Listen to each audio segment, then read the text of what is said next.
Olá, sejam muito bem-vindos a mais uma edição do Pauta 1, programa que te conecta com profundidade com os assuntos da atualidade. Nesta edição do Pauta 1, destaque para a COP28. Nós vamos tratar sobre desafios do planeta no processo de transição energética e de padrões de consumo. São os temas centrais da Conferência do Clima da Organização das Nações Unidas, a ONU, a COP28.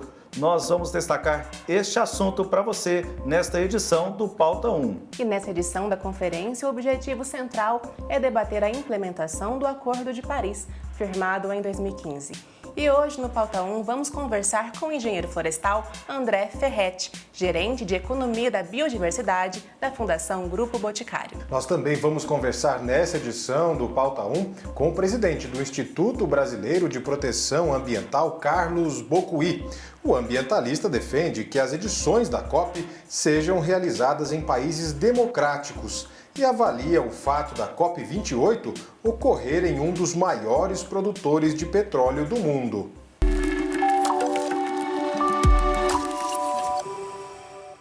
É isso, Pauta 1 hoje recheado de assuntos ligados à COP28 e nós vamos agora fazer uma viagem internacional sem escalas. Nós estamos em contato neste instante com Vinícius Tondolo, que é responsável pelo Sagres Educa, e também é o nosso correspondente em Dubai, nos Emirados Árabes Unidos, local em que acontece a COP28. Vinícius Tondolo, seja muito bem-vindo aqui ao Pauta 1.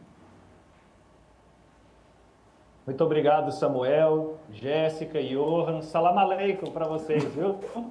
Bacana. Olha só, Vinícius, é uma conferência muito importante, acontece anualmente em relação ao clima. O que os países, sejam eles desenvolvidos ou em desenvolvimento, debatem este assunto. E aí, quais são os temas mais quentes nesta discussão climática, neste instante inicial da COP28? Bom, Samuel, o grande debate dessa COP28 será do financiamento, né, das medidas, das ações de combate às mudanças climáticas. Antônio Guterres, na abertura, ele foi muito contundente, dizendo, e para mim foram dois aspectos muito importantes. Primeiro, o G20, que o Brasil vai liderar a partir de agora, é responsável por 80% das emissões de carbono no planeta. E a segunda mensagem do secretário-geral da ONU foi: não há diálogo, não há conversa para reduzir, adaptar, negociar. Hoje a gente para de consumir, de produzir energia a partir de combustíveis fósseis ou nós não vamos resolver. Então foram duas falas muito contundentes. Então, hoje, a COP28, ela se baseia, e eu tenho sentido isso nas conversas, que o foco principal dela é financiamento. Então, os Emirados Árabes, no primeiro dia, anunciou um fundo de 20 milhões de dólares. Hoje, eles anunciaram um fundo independente que promete chegar a 50 bilhões de dólares inicialmente, não, 30 bilhões de dólares, e promete chegar a 250 bilhões para financiar projetos.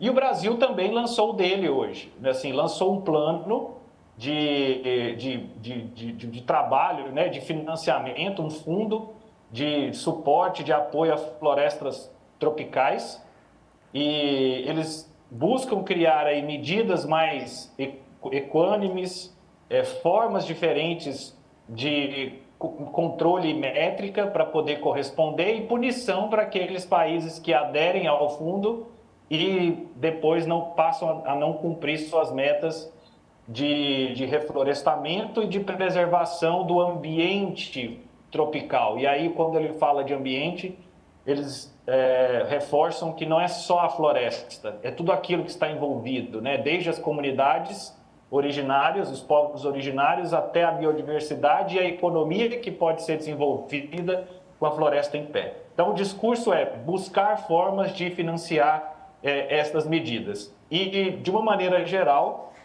pelo discurso do Lula no segundo dia de COP, o Brasil lidera um movimento, junto com a Índia, dos países que estão no sul global, vamos dizer assim, do planeta, que possuem maior dificuldade de financiar esses projetos e que são os mais afetados pelas mudanças climáticas. Então, há um movimento do Brasil e de outras grandes potências, no sentido de que não é o sul global que tem que financiar, e sim o norte global, que é a Europa, os Estados Unidos, as grandes potências que consumiram e construíram as suas economias fortemente em cima de combustíveis fósseis. Tôndolo, aqui no Pauta 1 nós vamos voltar a falar, né, desses destaques, quando o assunto são esses temas, também a justiça climática, né, que tem a ver com isso que você falou nessa última fala, mas eu queria que você falasse um pouquinho sobre como está sendo a agenda da COP, para quem às vezes não tem nem ideia como que funciona, além desses encontros ali entre lideranças políticas, o que tem na COP, né, como que está sendo a programação? Olha, Jéssica, assim, para mim tem sido muito interessante, até porque é a minha primeira experiência com essa cobertura de eventos desse tamanho, né? Então, existe uma COP, que é aquilo que normalmente se noticia, são as negociações que envolvem essas temáticas, esses acordos que estão feitos entre os países, e existe a COP dos bastidores. E aí são mais de...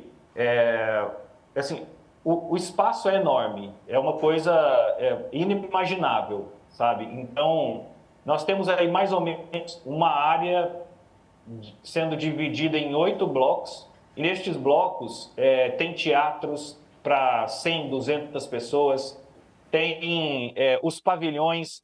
Tive a oportunidade de visitar o pavilhão da Índia nesses primeiros dias, o pavilhão do Brasil. A gente participou, inclusive, de uma agenda envolvendo o tema como os estados podem assumir compromissos envolvendo as mudanças climáticas. E aí participou o Gabriel Souza, que é o vice-governador do Rio Grande do Sul, o Renato Casagrande, José Renato Casagrande, que é o governador do Espírito Santo, e o Jerônimo Rodrigues, que é o governador da Bahia, foram os debatedores. Então, assim, e foi interessante observar essa conferência, porque você vê um Rio Grande do Sul com um discurso totalmente afiado, porque vive o impacto das enchentes, dessas mudanças climáticas, um estado que ficou aí quase 5 anos vivendo seca, e agora vive com essa chuva completamente desproporcional.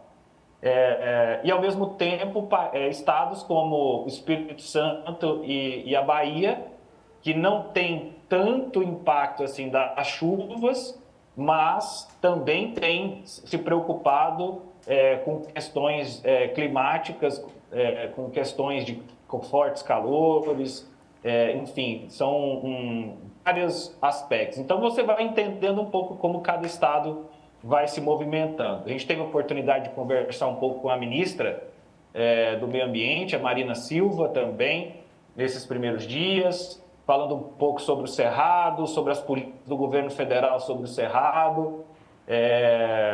Então, esses primeiros... Assim, a gente tem a oportunidade de ir no pavilhão da Espanha, que tem algumas iniciativas também envolvendo tecnologia. Enfim, cada um vai apresentando aquilo e vai trazendo e fomentando especialistas para chamar atenção para o seu país como um plano a ser copiado, a ser um exemplo, né, para outras realidades.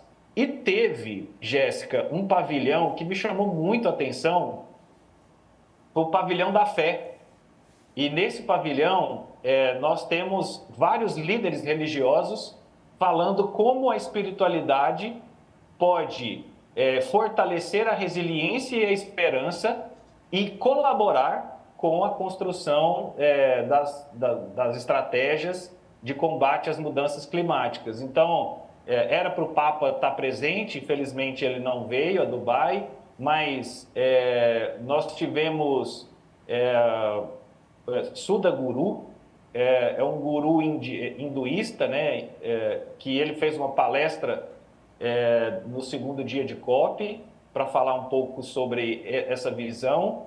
Nós também, depois na sequência, foram várias palestras de líderes e jovens religiosos buscando, vamos falar assim, como a espiritualidade pode colaborar com esse exercício de uma mudança de comportamento da humanidade, como uma reforma íntima, começando a partir de nós. E aí teve uma frase muito forte para mim, dizendo que nós não precisamos mais de palavras e nem de sinais do planeta, que ele está aquecendo e a gente está vivendo umas mudanças profundas. O que nós precisamos, aí diz a palavra, é de você. Que cada um de nós possa rever os nossos hábitos, repensar, né? Eu queria perguntar para você, você está descrevendo bem aí como está ocorrendo a COP. Uma outra questão é a busca que o Brasil vem fazendo para retomar o protagonismo da agenda ambiental. Como é que está essa questão aí? Que percepção que você já teve aí na conferência?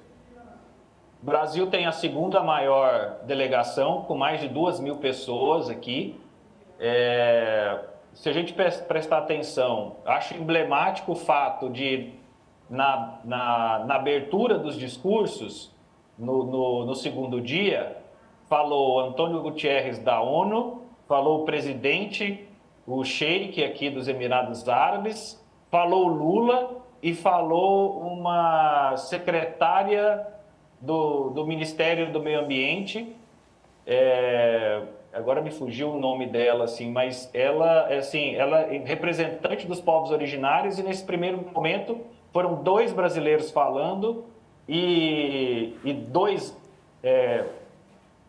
protagonistas, vamos dizer assim, né, que são os donos da festa, vamos dizer assim, também falando. Então, assim, o Brasil está na pauta, tem se colocado pertinente na pauta, principalmente com a COP30, né, em Belém, em 2025, e principalmente no discurso de que os países ricos, principalmente os do G20, né, eles precisam assumir as suas responsabilidades diante do aquecimento global, e isso requer que eles financiem fundos de apoio a projetos que mantenham as florestas intactas e estimulem ao reflorestamento. Nesse aspecto, que os países possam cumprir um papel, isso depende também de uma série de atores. Né? Nós temos aí a participação dos estados, os seus representantes, mas como você pode observar aí a comunidade internacional envolvida, a participação de agentes privados,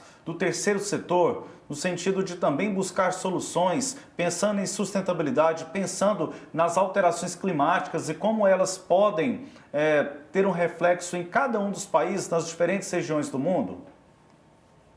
Todos os setores estão envolvidos, viu, Samuel? Tem representantes de várias organizações, sejam organizações sociais, seja o terceiro setor, né? Seja os governos, o setor privado, todos estão aqui debatendo, discutindo e construindo alternativas para todo esse cenário que nós estamos vivendo, principalmente 2023 como o ano mais quente aí da história.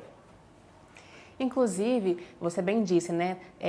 Falando de calor, de certo esse clima de urgência, né? Inclusive, o secretário-geral da ONU falou que estamos vivendo um colapso climático em tempo real. Eu queria que você comentasse se você está percebendo justamente esse tipo de discurso, que traz uma certa urgência, né? Esse clima de precisamos fazer algo, realmente a Terra está em colapso.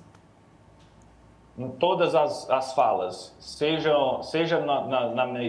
nas palestras, nos encontros ali, nos congressos, ou seja, nas próprias pautas do congresso, né, da conferência. E existe essa preocupação e essa construção de um movimento alarmista, né, e emergencial e urgente para essas mudanças. E acho que a COP, diante desse discurso, diante dessa necessidade, vivendo um ambiente que nós estamos nos Emirados Árabes, maiores produtores de petróleo do mundo, e poder debater e fazer essa provocação nesse território, eu acho que é bastante emblemático para o debate, para as construções, mas há essa urgência. No ano passado, na COP27, no Egito, apontou-se para a necessidade de financiamento. A ideia é que a COP28 saia com os financiamentos e ela, na COP28, já indicando para o ano que vem qual seria o papel dessa próxima edição da COP. E o Brasil, lógico, vai trazer visões da Amazônia e dos povos originários. Então, eu acho que esse é o caminho que a COP vai seguir e vai pautar o mundo. Tôndolo, você acabou de falar uma coisa muito importante, que é o fato da COP estar sendo realizada em um dos maiores produtores de petróleo do planeta. O fato da conferência estar acontecendo aí, ela gera alguma espécie de conflito, pelo menos nos discursos, você percebe isso? E se o fato dela estar acontecendo aí compromete de alguma forma a pauta da sustentabilidade, ou você acha que isso pode não interferir? Como é que está a expectativa em relação a isso? Johan, esse é o grande debate, principalmente que antecedeu o início da COP. Principalmente com o presidente da COP28, que é o Sultan Al-Jaber. Ele, além de ser dono, de ser líder de uma grande petrolífica dos Emirados Árabes, ele também é presidente da principal empresa de energia sustentável dos Emirados. E me chamou a atenção no discurso dele, na abertura, que ele foi enfático. E ele até anunciou que as empresas que produzem petróleo, as petrolíferas, elas aceitaram dialogar. Então, ele anunciou isso no primeiro momento e acho que, onde tudo se esperava o contrário, ele se manteve muito alinhado à ciência, a todos os indícios que nós estamos tendo com as mudanças climáticas, a repercussão disso na humanidade, na produção de alimentos, enfim, e como a gente precisa mudar.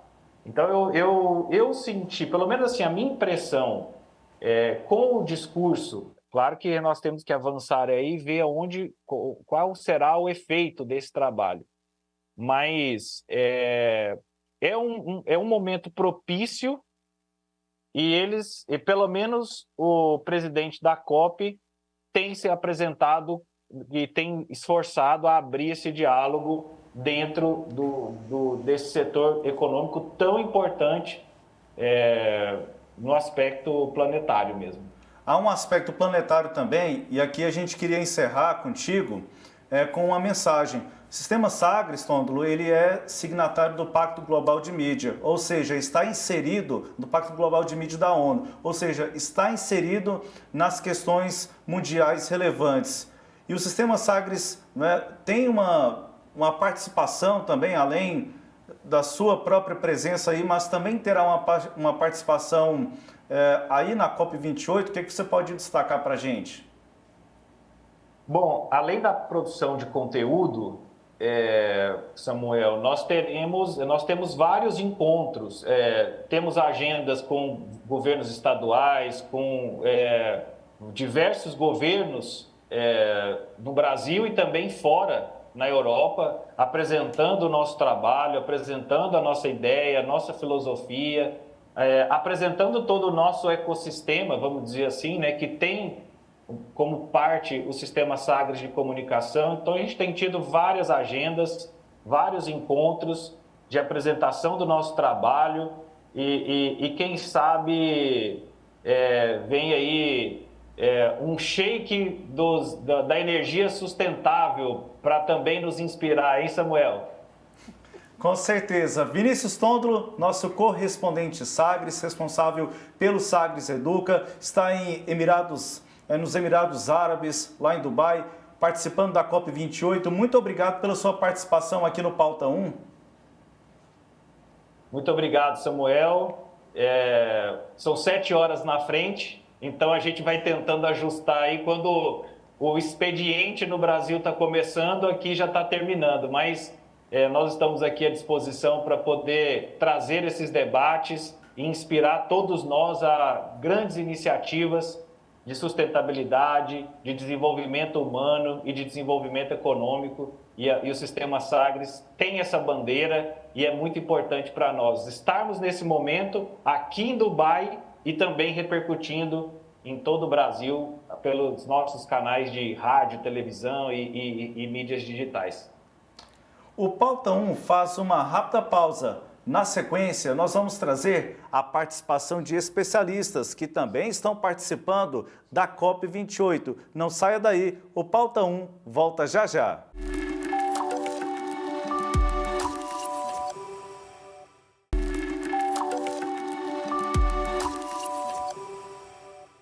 Já estamos de volta no Pauta 1, hoje falando sobre a COP28, destacando para você os desafios para cumprir o Acordo de Paris, com a busca pela transição energética e nos padrões de consumo do planeta. Isso mesmo, Samuel. Inclusive, agora vamos conversar com André Ferretti, que é engenheiro florestal e também acompanha as discussões da COP28. Olá, André. Olá, tudo bem? Tudo jóia. André, para começar, eu queria saber o seu ponto de vista sobre qual seria o principal desafio desta conferência.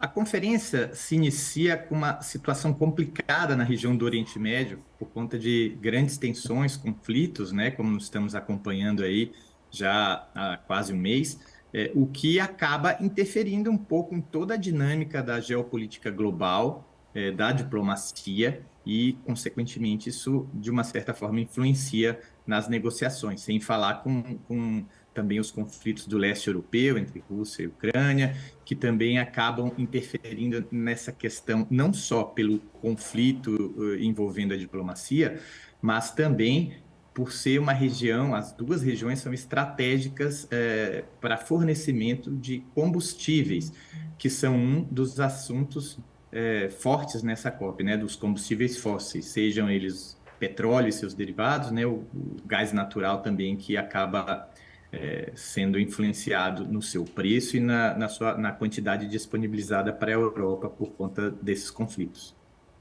André, em outras edições da COP, né, analisando aqui o seu currículo, a sua participação, né, vi que participou de outros eventos como este.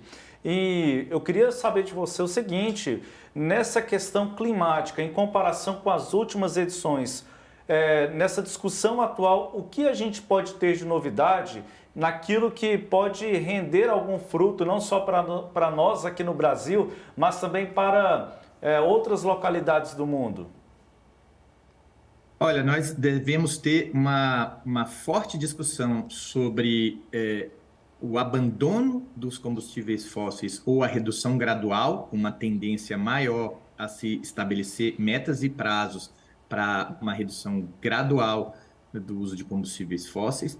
Outra questão que vai ser muito forte nessa COP é a questão dos financiamentos dos países mais desenvolvidos e que mais contribuíram para as mudanças climáticas, para aqueles países em desenvolvimento mais pobres e que sofrem mais as consequências, seja financiamento para ajudar na transição das economias desses países para uma economia menos carbonizada, mais sustentável, seja também para ajudar esses países na adaptação a essas mudanças climáticas que já estão ocorrendo e também para compensar as perdas e os danos que já estão sendo causados e afetam principalmente os mais vulneráveis, os mais pobres, né? Fora isso, um outro tema importante que sempre é falado e nessa COP também vai ser um tema importante, bem relevante, é a somatória das contribuições dos países para o Acordo de Paris, né? Os países ofereceram suas metas voluntariamente para a convenção e essas metas de cada um dos quase 200 países foram agrupadas e está sendo avaliado, né? Já foi divulgado um relatório síntese mostrando que o conjunto dessas contribuições dos países estão aquém das necessidades para que a gente consiga atingir o objetivo principal do Acordo de Paris, que é evitar que até o final do século a temperatura média do planeta ultrapasse 1,5 grau de aumento em relação à temperatura média no período pré-industrial, mais ou menos 1850 por ali, e que, em último caso, não ultrapassem 2 graus. Tudo nos leva para um cenário, com os compromissos que estão na mesa, de aproximadamente 3 graus no final do século, né, de aumento da temperatura, o que vai fazer com que os países sejam pressionados a aumentar as suas ambições nos seus compromissos, lembrando que daqui a 2 anos teremos a COP30 aqui no Brasil, em Belém, e está marcado para essa data, para essa COP30, a revisão das metas de cada país. Então, isso vai começar a ser muito mais fortemente discutido agora para que esses países possam apresentar metas mais ousadas. Cada vez mais próximos de 2030, né, André? As promessas ou os compromissos que haviam sido feitos lá no Acordo de Paris parece que cada vez mais tornam-se impossíveis para serem cumpridos, pelo menos nesses próximos anos, até 2030. Como que essas mudanças climáticas afetam uma das principais preocupações, né, André, que é a biodiversidade? Como que essas mudanças climáticas afetam a biodiversidade? As mudanças climáticas são um dos 3 principais fatores de perda de biodiversidade do mundo. O maior desses fatores é a perda de habitat, né? Quando a gente tem desmatamento, queimada, e a gente destrói o ambiente em que as espécies dos diversos seres vivos habitam. A segunda fonte de perda de biodiversidade é a invasão biológica, quando espécies de um local invadem outra, ocupando espaços das espécies nativas e alterando totalmente o funcionamento dos ecossistemas. E a terceira causa maior é a mudança climática. Mas a mudança climática, ela influencia a perda de habitats, porque quando o clima muda, ele pode ficar inadequado para diversas espécies, e também ela influencia a invasão biológica. Então, a mudança climática acaba alterando os ecossistemas, alterando o clima, alterando o regime de chuvas, e isso pode levar à extinção de diversas espécies e à entrada em colapso de alguns ecossistemas. E quando isso acontece, a gente tem esse desequilíbrio, acaba gerando um prejuízo ao funcionamento dos sistemas naturais, que interfere em tudo e certamente aumenta o impacto das mudanças climáticas para todos os seres vivos, inclusive para os seres humanos, para a nossa produção de alimentos, para a nossa saúde, para tudo mais. André, sem dúvidas, né, falar sobre mudanças ambientais interfere, como você bem disse, na rotina, na vida de todos nós, né? Você acha que ainda há um desafio de trazer essa pauta climática, a pauta de proteção à biodiversidade em questões econômicas, ou seja, nas empresas, né, nos projetos econômicos de cada país? Você acha que ainda há muito a ser feito? Ainda há um desafio grande aí da gente integrar mais toda a nossa vida com todas essas questões ambientais. Na verdade, está tudo integrado. Às vezes a gente olha de maneira fragmentada, separada, mas a gente não tem como separar o funcionamento dos ecossistemas com a nossa vida e todo o funcionamento da sociedade humana, né? Então, a gente depende dos serviços ambientais para ter o ar que a gente respira, para ter solos férteis, para ter água em quantidade e qualidade adequada para o nosso abastecimento, para a produção de alimentos, para a sobrevivência dos outros organismos. A gente tem as matérias-primas que a gente utiliza em todos os nossos processos industriais também, que vêm da natureza. A gente tem também todos os outros aspectos ligados a lazer, religião e tudo mais, que as áreas naturais representam. Então, o que a gente precisa cada vez mais é entender que quanto melhor estiver a nossa relação com a natureza, melhor vai funcionar a nossa economia, a nossa sociedade. A gente percebe que a base para todos os compromissos ambientais e sociais e também econômicos, eles dependem de um bom funcionamento dos ecossistemas. Se a gente não tiver ar, água, solo fértil, a gente acaba inviabilizando uma série de objetivos, de metas, de compromissos sociais e econômicos também. E quando a gente pensa, né, nesses objetivos sociais e econômicos, cada país vai analisando na sua ótica, na sua perspectiva. Os países em desenvolvimento querem manter o estágio de desenvolvimento, os ditos subdesenvolvidos querem alcançar um estágio de desenvolvimento. E aí apresentam diferenças, né, para que a gente possa alcançar um equilíbrio maior. Nessa rodada de discussões, a gente tem visto aí de uma forma preliminar que há muitos pontos discrepantes que os países vão colocando, especialmente em um momento em que nós temos alguns conflitos em determinadas regiões do mundo, mas que tem um efeito global. Como é que isso pode interferir, de certa forma, André, na sua visão, nessa discussão quando a gente pensa em metas e em revisões de questões climáticas? Essa é uma questão muito importante. Como a gente tem lá quase 200 de países representando aí culturas diferentes, regiões geográficas diferentes, né, que têm aptidões maiores ou menores para determinadas atividades econômicas, que têm populações diferentes, né, em número e tudo mais, a gente acaba tendo que, nas negociações, contemplar toda essa diversidade. E muitas vezes isso dificulta a tomada de decisão, até porque as decisões da COP e de todas as convenções das Nações Unidas, elas têm que ser por consenso. Se um único país for contra alguma coisa que está sendo discutida lá, ela não pode ser aprovada.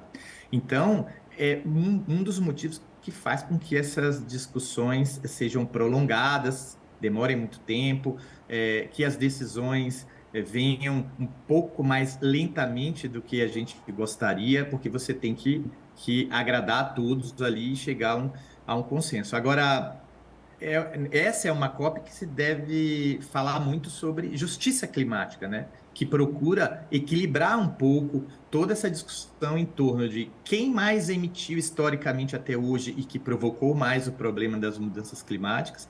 Por outro lado, quem é que está sofrendo mais as consequências, quem é que está sentindo mais esses efeitos, e também qual é a condição que cada um desses membros da convenção, que são os países, tem de lidar tanto com o desafio de se tornar mais sustentável, de avançar para uma economia, uma sociedade mais descarbonizada, né?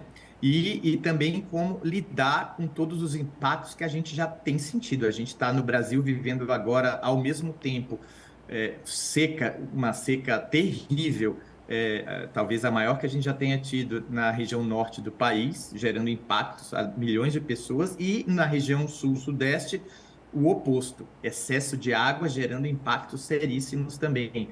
Tudo ao mesmo tempo. E se a gente olhar para o mapa global, a gente vê também incêndios, a gente vê secas, a gente vê tempestades, a gente vê ciclones, furacões. Então, isso afeta o mundo inteiro.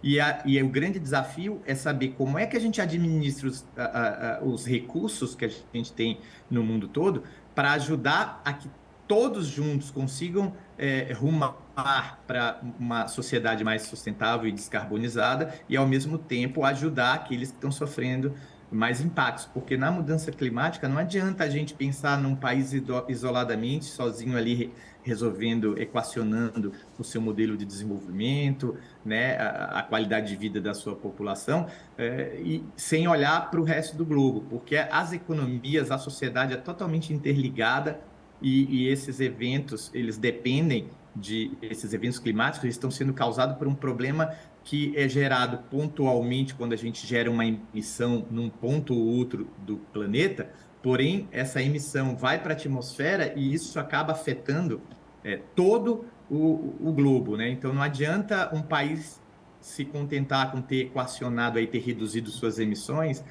e não se preocupar em ajudar com que todos os outros também consigam equacionar esse desafio, porque o efeito de um outro país emitindo acima do que deveria vai ser global.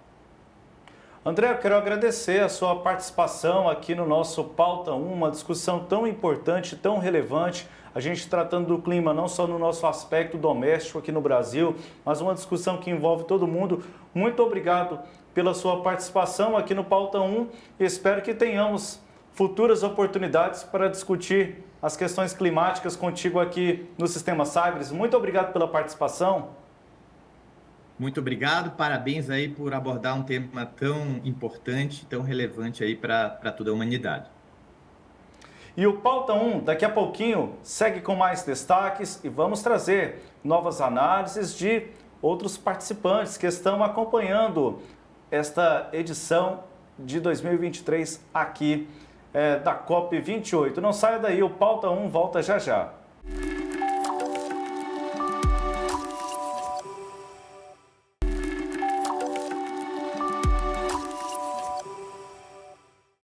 Já estamos de volta com o Pauta 1 e em destaque nesta edição especial nós estamos falando sobre a COP28, uma discussão que parece estar distante de você, mas não, faz parte do nosso dia a dia. O clima, as mudanças climáticas, elas fazem parte do nosso dia a dia. E olha só, nós estamos recebendo agora, neste bloco, o presidente do Instituto Brasileiro de Proteção Ambiental, Carlos Bocuí, que também acompanha destaques da COP28. Seja muito bem-vindo, Carlos. Muito obrigado aqui pela sua presença no nosso Pauta 1. Eu que agradeço, é um prazer estar aqui para falar sobre a COP.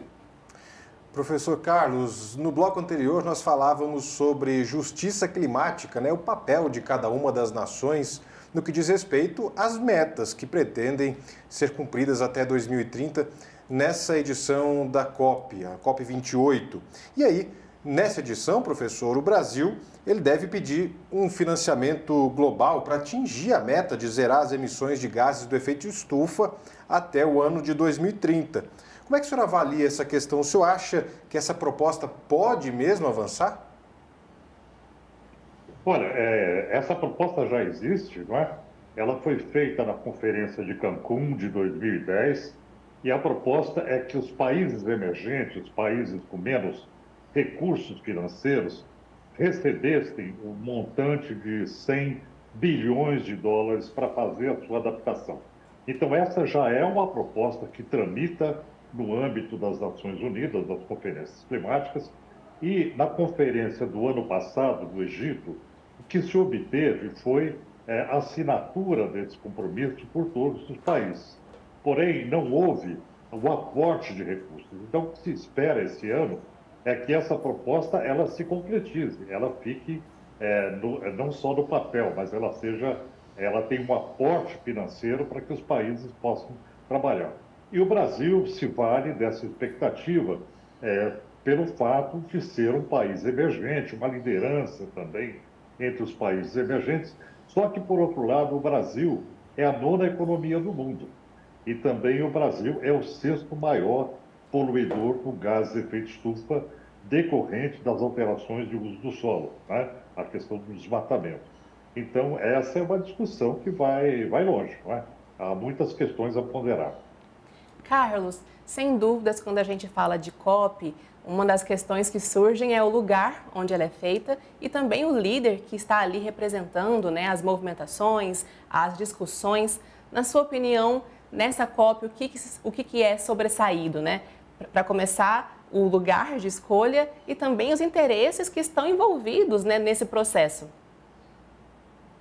Bom, esse ano nós vivemos uma situação completamente atípica. O ano passado, no Egito, nós já tivemos uma situação onde havia um comprometimento do próprio país com a questão do petróleo. E o grande problema das mudanças climáticas é você resolver a questão do petróleo, você eliminar o petróleo para impedir o aquecimento global. E esse ano, nos Emirados Árabes Unidos, a conferência é realizada num país que é conhecido como uma espécie de grande corporação de petróleo com um Estado anexado, né? Essa é até uma brincadeira que se faz com relação ao país. E o próprio líder, né, que vai coordenar, o Sheikh El Jaber, ele na verdade, o executivo da companhia ADNOC, que é a Companhia Nacional do Petróleo. Então, o que se diz é basicamente isso. Nós vamos ter um vendedor de armas que vai protagonizar uma conferência como líder, né? Uma conferência de paz, né?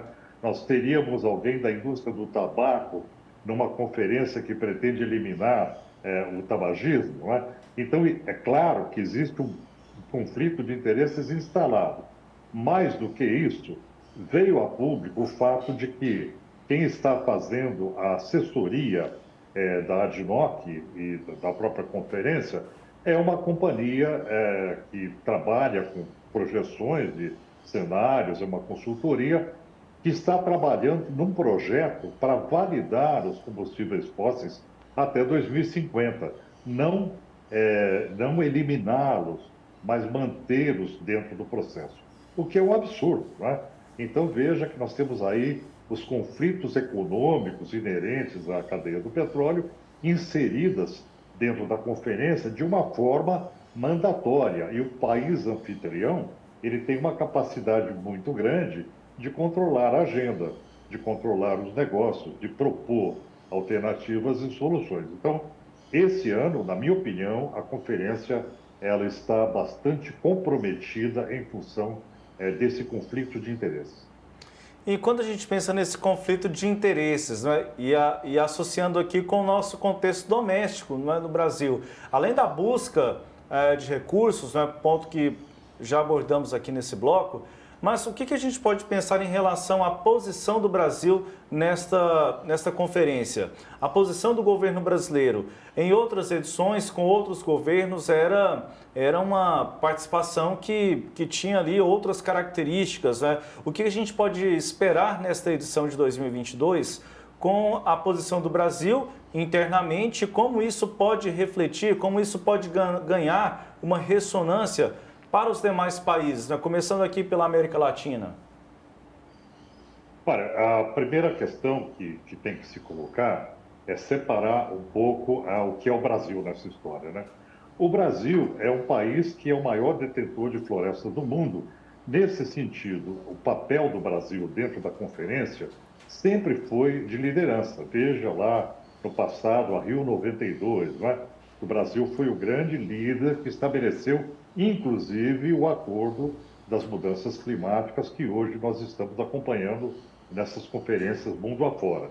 Então, o Brasil ele tem uma ascendência sobre o processo e ele tem uma prerrogativa de liderar essa questão. No governo anterior, o governo era negacionista, o governo pretendia, como o antigo governo militar do Brasil, do século passado, pretendia ocupar a Amazônia e não protegê-la. Então, o que acabou acontecendo é que houve um conflito muito claro, inclusive que hoje está muito explicitado também na Câmara Federal, na medida que os deputados hoje eles tendem a fazer a defesa do agronegócio, da pecuária, sobre outros interesses nacionais.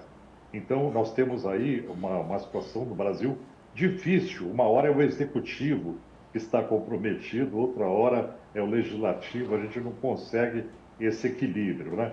Então, o Brasil chega na conferência com uma situação positiva, porque ele conseguiu derrubar o desmatamento. De 2001 para 2022, o desmatamento diminuiu 8%, choveu mais, então o Brasil conseguiu usar mais a matriz hidrelétrica do que as usinas poluentes, movidas a gás, porque o gás ele não é natural, como se diz. O gás, na verdade, ele é gás de petróleo, né? Então, nesse aspecto de diminuição de emissões, o Brasil figura bem, né? Ele se apresenta bem.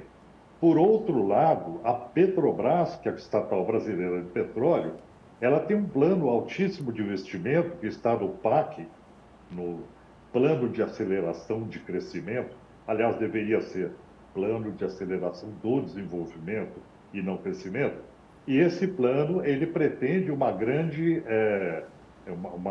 uma soma enorme de investimento em petróleo e gás, né?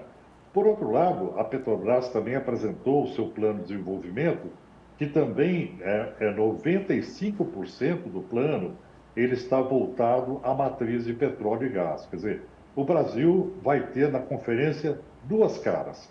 Uma cara ambiental, que é aquela cara que nós gostaríamos que fosse a cara do Brasil para o mundo todo, que é a figura simpática verde que o Brasil representa, e também vai ter a carinha do petróleo, tá? Que é o que nós estamos querendo eliminar.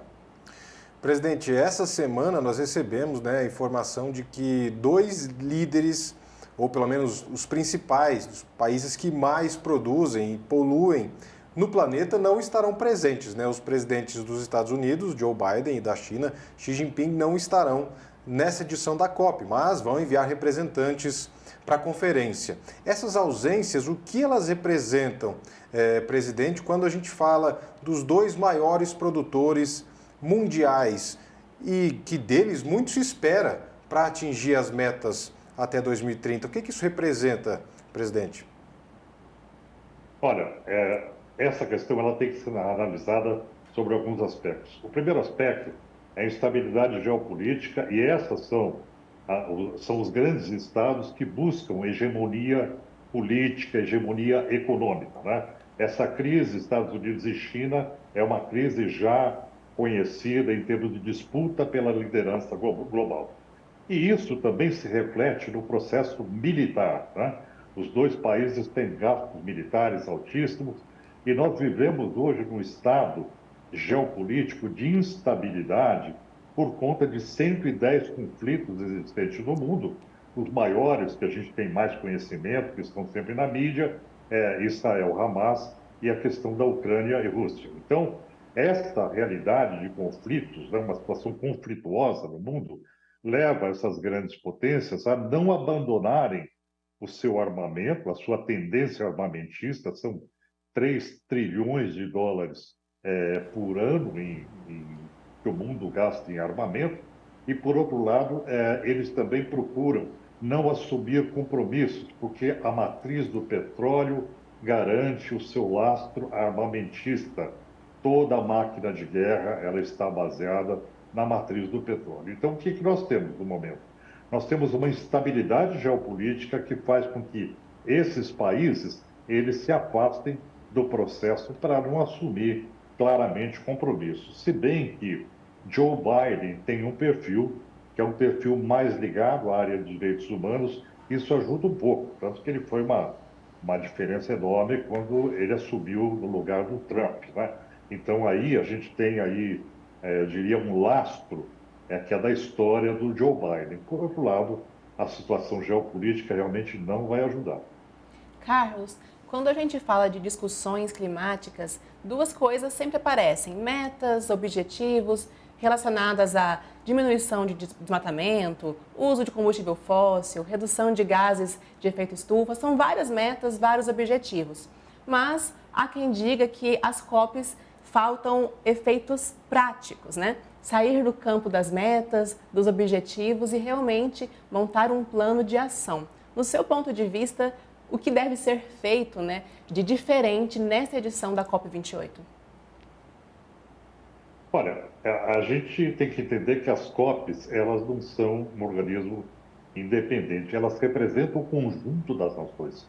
São 196 países que se reúnem para fazer um acordo para eliminar o petróleo. Eles não querem eliminar a maioria, então querem reduzir. E aí tem uma questão subjacente que fica por trás da COP, que é o interesse econômico dos países que lá estão, que tem o seu produto interno bruto lastreado na produção de petróleo, produção e comércio de petróleo, né? Você veja a questão dos Emirados Árabes, os Estados Unidos, a comunidade europeia hoje com dificuldade com relação ao gasoduto que vinha da Ucrânia, da Rússia. E aí você tem, então, uma questão de sustentabilidade energética, que é um processo de segurança do qual os países não querem abrir mão.